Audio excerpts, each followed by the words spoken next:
One morning, Gordon was in the yard taking on a large supply of coal.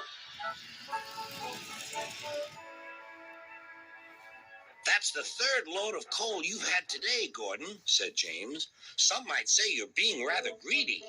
"I'm an important engine," replied Gordon. "Important engines need plenty of coal, but I doubt if you would understand that, James." James snorted and went about his work. Later, Gordon was taking on water from a standpipe because the water tower was under repair. "I wouldn't drink too much of that water if I were you, Gordon. It might give you boiler ache."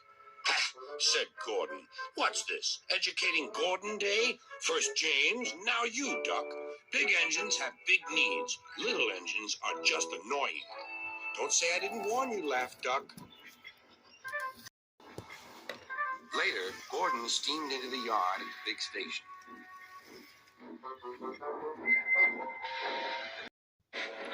"That's what I need," exclaimed Gordon. There, emerging out of the sheds, were two shiny tenders.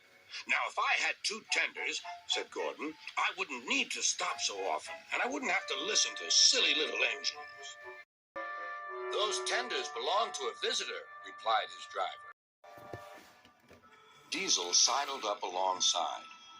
"Everyone knows that tenders are a mark of distinction, but I'm afraid that no amount of tenders will save you in the end. We Diesels are taking over, and we don't need tenders to make us important, not even one." Gordon was most upset. He was feeling just the same next day. "I'm not happy." "I know," said Duck. "It's boiler ache." "It's not boiler ache," protested Gordon. "It's—" "Of course it is," interrupted Henry. "That water's bad. Have a good washout. Then you'll feel a different engine. The boiler must be full of sludge." "Don't be vulgar," huffed Gordon. He backed down onto his train, hissing mournfully. "Cheer up, Gordon," said Sir Topham Hatt. "I can't, sir. Is it true what Diesel says, sir?" "What does he say?" "That Diesels are taking over." "Don't worry, Gordon. That will never happen on my railway." "One more thing, sir. Why did the visitor have two tenders?" "Because he lives on a railway with long distances between coaling depots." Gordon felt better. But Henry started complaining. He banged some cars angrily.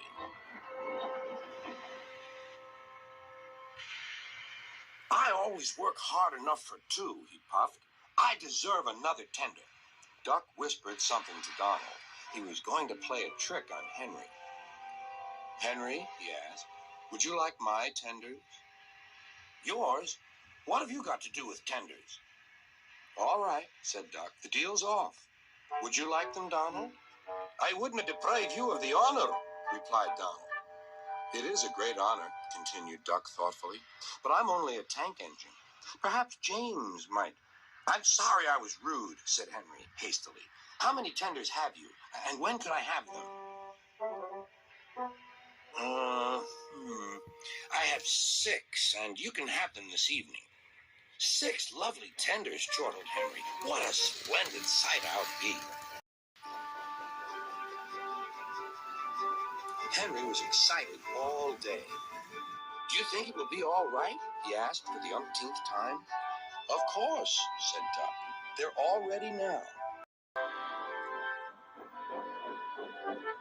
The other engines waited where they could each get a good view. But Henry wasn't a splendid sight at all. His tenders were very old, dirty, and filled with boiler sludge. "Had a good washout, Henry," called a voice. "That's right. You feel a different engine now." Henry was not sure, but he thought the voice belonged to Gordon.